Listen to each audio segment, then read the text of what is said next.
Hello. It is about 3 o'clock on a lovely sunny Sunday afternoon, and I thought I'd show you all a little spot that I like to go walking. You can tell I'm already out of breath because I have been stuck in the house all winter, pretty much not moving from my living room.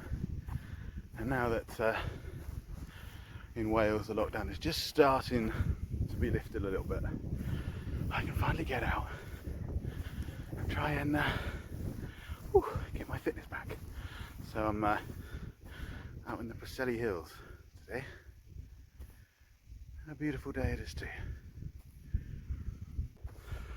Oh man, I really hadn't appreciated just how how out of shape I've gotten over the last couple of months. It's amazing the difference it makes. Just been able to get out for a walk in the evenings and that kind of thing. But I'm very glad to be out today.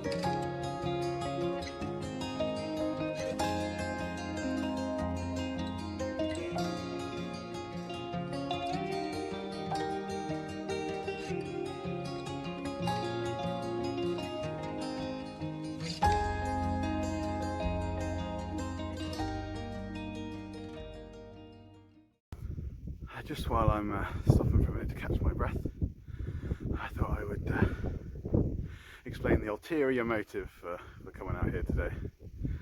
I thought I would talk to you guys about my favourite ever book. And I know I could have done that in front of a bookcase like most people do, but well, I'm lucky enough to live here, so why not show you guys that instead? That's what I'm going to be doing. I'm going to be telling you about GuardsGuards by TerryPratchett.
Absolutely nothing. That's why I come here.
love it so much. And now I see why people don't come to the top of massive hills to film their videos.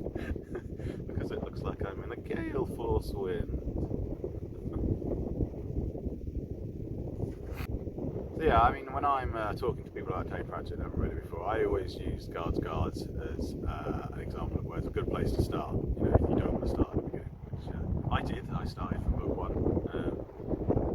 Colour of Magic, and I just worked on from there. But I know a lot of people find TerryPratchett, especially the early books, quite difficult to get into. So I think GuardsGuards is a good place to start. I've reread this book many, many times. I never get bored of it.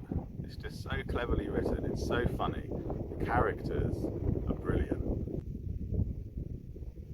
Okay, I'm gonna try holding this because the wind is rocking it back and forth, probably making you all feel seasick.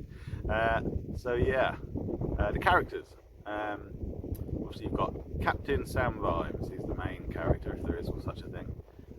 When you meet him, he is kind of a down and out drunk. He's not very good at his job, which is to run the night watch of Ankh-Morpork, which is kind of like the largest city, the superpower of the Discworld.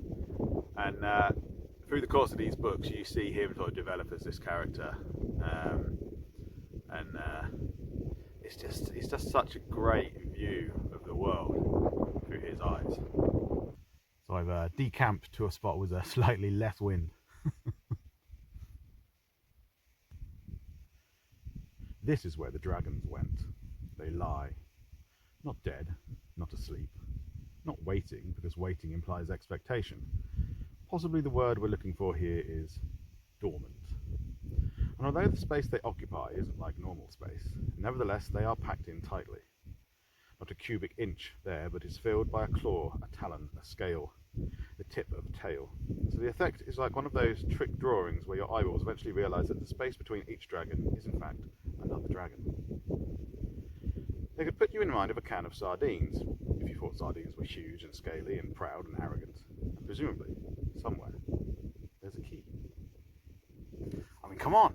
That's a great opening for a book. It just gets better from there. It's not a dull line. I think it's something to write a good detective story. I think it's something else to write a funny story. I think it's something else again to write a story that is satirical and says something about our world. But to do all of those in one novel and to do it well, I think is genius.